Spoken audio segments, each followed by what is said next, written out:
Coming up on Sophisticated Mom. Very just high-reaching, superficial, impossible. Nobody's perfect, but I felt like the things that he were asking for were not unrealistic, and I definitely feel like it complimented him on who he was as a person, because obviously he's very busy. He wants an independent woman that's not going to sit in the crack of his butt all day and just wonder where he is, because he has stuff to do, so he wants her to have something to do. Dedication, preservation, take a look inside your salvation. Do every good work, it takes patience, like a butterfly, transformation. What is up, guys? Sophie here, and I am back with another video. If you are new to my channel, don't forget to subscribe and hit the notification bell so you can stay updated on all my videos. And don't forget to check the description box, because I always put a lot of stuff in there, including my hair tutorial on how I got my Pocahontas on, right? And also my book for single women, which you may be interested in if you are watching this video. So what we're going to be talking about is we're going to be talking about Ciara and Russell Wilson. I've actually mentioned them a few times on my channel because I really do admire them as a couple. And with this quarantine life, we have definitely seen more inside of some celebrity couples. So they recently did an Instagram live where they were talking about their relationships, and I found it very interesting because I think some of us actually need to learn from them, because we are doing relationships, in my opinion, not everybody, of course I'm not talking about everybody, but some people, majority of people, are doing relationships the wrong, very superficial way. What I felt that they did, they really went towards finding the right type of person for them according to their own expectations, and it's just an indication that you don't have to settle. And if you go about relationships the right way, then maybe you can find a good person for you. And a good person does not necessarily have to mean a perfect person, because none of us are perfect. So let's get right on into it, shall we? First thing that I definitely loved is that Russell is confident. So maybe because, you know, we don't really hear him talk a lot, you know, like I said, this quarantine life has definitely allowed celebrities to come and do the Instagram lives, and we've kind of got to see their personalities. So one thing that I definitely liked was that his confidence when he was talking about how they first met, and how he kind of displayed like, yo, I'm the man, I'm sorry, what? So what he did, and just take a look at this clip. She said, "You're losing that wallet." That wallet. I said, Her dad was right there too. I said, first of all, if you with me, you ain't never losing. Hey. Second of all, is, see, that's the problem. She said, what you mean? I said, see, you need a man that's gonna be consistent for you. Do you talk about, that's what y'all see? That's some of y'all girls see. When you say, what'd you say? Trying to go for the flashy flash. Yeah. I said something like that. Y'all try to go for the flashy flash. See, there. You need somebody that's gonna be steady, consistent. You're gonna need steady Eddie for you. Yeah, that's what she said. I'm gonna be steady Eddie for you. So one thing that he did was, first of all, was that he was like, yo, this is the type of man that I am. This is the type of man that I plan to be to you. And this is the type of person that I'm about. And honestly, I really respect that. I feel like oftentimes so many people are so busy pretending to be whatever they think that the person wants them to be, that they're afraid to speak up in a relationship. They're afraid to articulate themselves. They're afraid to show who they really are, or they're afraid to just stand in their own power. And at the end of the day, I mean, he wasn't rude and he wasn't mean, but at the end of the day, he still kind of let her know and put her on notice, like, this is me. This is the difference between me and these other dudes that you used to dealing with. And if you deal with me, then this is the type of person that you're gonna get. And also, the second thing is, notice that he was not afraid to do it in front of her father. So I always feel that a man that has intentions for you, like if you're in a situation where you're dating a guy and you want to introduce them to your family, if they shy away from that, especially if they shy away from meeting your parents or especially your father, then I feel like you just need to be wary. Because, you know, I feel like, because men can see through men, right? And so the fact that he was willing to go ahead and be right up front and be able to meet her father and also articulate the type of man he is and the type of man that he is willing to be to his daughter, I think speaks volumes on the fact that he has nothing to hide. A lot of men will shy away from meeting the parents or other fathers if they don't have good intentions for the daughters, or if they are not very sure about where the relationship is going, or if they're just not very sure or confident within themselves. And notice that his father actually respected Russell and what he had to say, and him stepping up to be a man, or what he was articulating to Ciara. Her pops like that too. I'm just telling you. When the pops likes it, you know, things are moving. Things are moving along in the right way. Was it very direct? Sure, but it certainly wasn't rude. And I think that that is something that, you know, a lot of men in general can be missing when it comes to just being confident, articulate, and being able to assert what it is that you want. Yo, ladies, I'm just telling y'all, fellas, you gotta talk to them like that. You gotta let them know what's gonna be. You can't be, you know, we can't be stepping in this thing with no confidence. You know what I'm saying? You gotta be in there confident. You gotta know what you want. Gotta know what you need. She gotta know. You gotta tell her what she needs to know. And the type of man that you are, especially you're willing to show that in front of a parent. So the third thing is that I notice about their live is their communication. I felt like it was very authentic and I felt like it was very genuine. In case y'all don't know, I have like a degrees in like human behavior and mental health. And the reason why I'm mentioning that is because one thing that I tend to do is I tend to kind of like to observe people's body language. I tend to like to observe the way that they communicate with one another. And sometimes you can tell when couples are, you know, putting on a front or kind of putting on a show, or they're not their authentic selves. I definitely felt that they were their authentic selves. I think that even in their communication, like the way that they laughed, the way that they joked, the way that they was kind of low-key coming for each other. Don't get me wrong, I don't think that they were rude, but it was just a very genuine communication. Notice that neither one of them were not easily offended. So basically, so what we're saying is... So anyways, let me go. I ain't finished the story though. You gonna finish the story? No, you finish the story. Okay, so... I mean, yeah. Okay. We'll do it together. So with that being said, I know that y'all know couples, or maybe you have even fell victim to this, is that a lot of times people will just tend to get offended or very abrasive or very short with one another for no apparent reason whatsoever. Like if that would have happened in some couples, they'd be like, why are you always interrupting me while I'm talking? Why can't I say something and you... No, it was none of that, because some stuff is just simply not that serious. People are people. There's no need to make a mountain out of a molehill. And I just appreciated the fact that their communication was their communication. Yes, this is the way we talk in our everyday lives.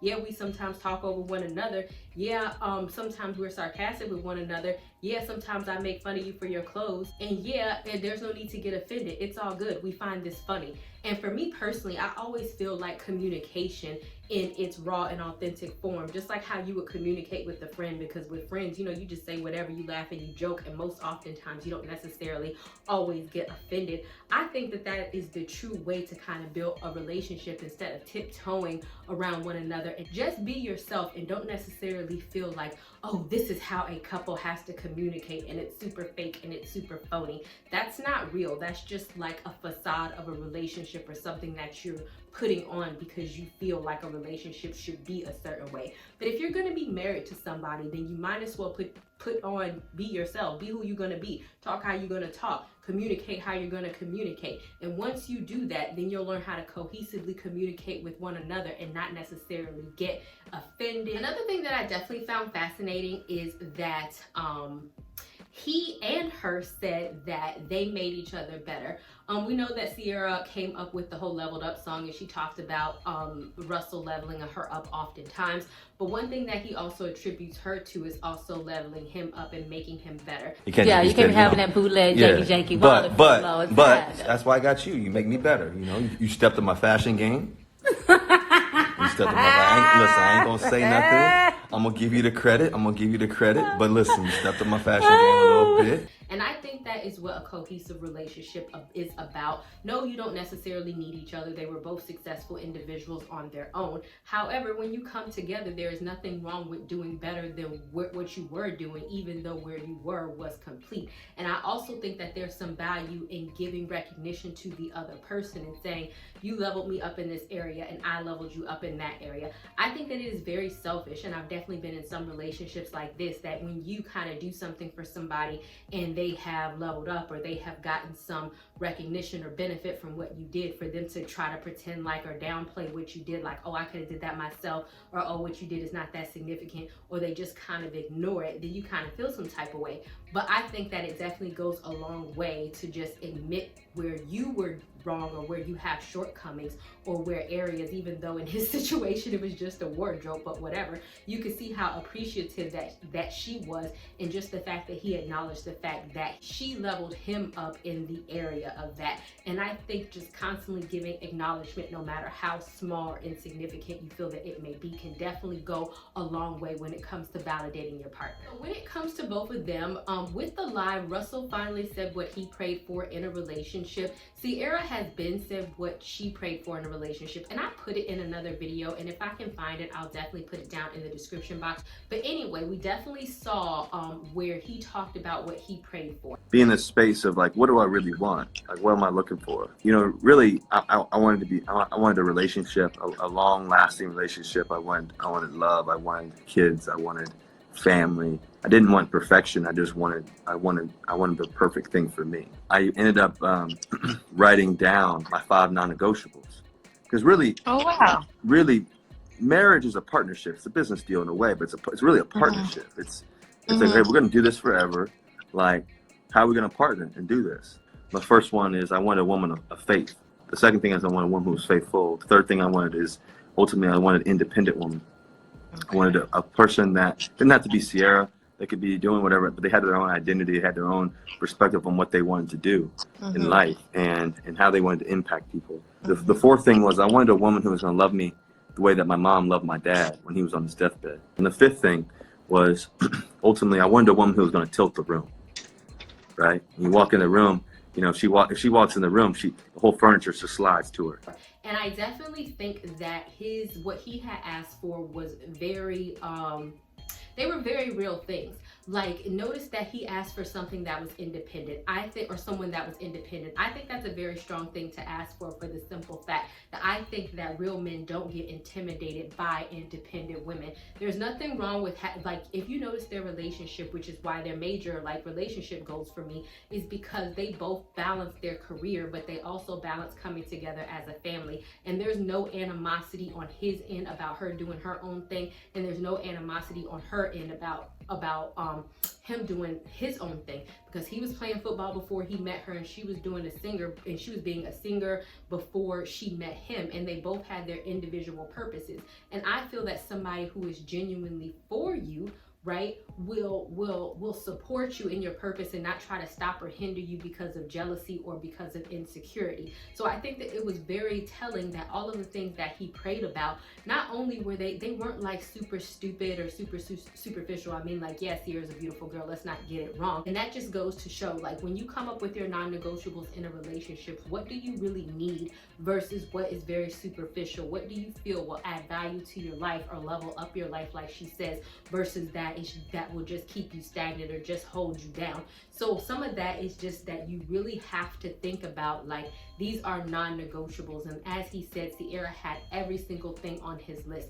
Some people's non-negotiables can be very just high-reaching, superficial, impossible, nobody's perfect, but I felt like the things that he were asking for were not unrealistic, and I definitely feel like it complimented him on who he was as a person, because obviously he's very busy. He wants an independent woman that's not going to sit in the crack of his butt all day and just wonder where he is, because he has stuff to do, so he wants her to have something to do. So I don't feel like the things that he was asking for was unrealistic, but I also feel like the things that he was asking for, like, he knew for a fact would complement his life. And another thing that I definitely like, and this is for all my single moms out there, is that he understood her being a single mom.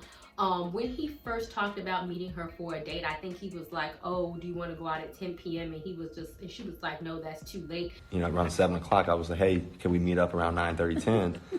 And you told me, I don't think it's going to work. A little too late. A little too late, because because I was supposed to go to dinner with some business friends and stuff like that. I told her that, hold on a second, you gotta wait a second. So I told the people that I was talking to at the time, you know, meeting with, let's have a dinner with them, business dinner. I told them, hey, listen, I'm gonna have to wait. Let's have dinner at 10:30. And so he got on the phone and he adjusted his whole schedule.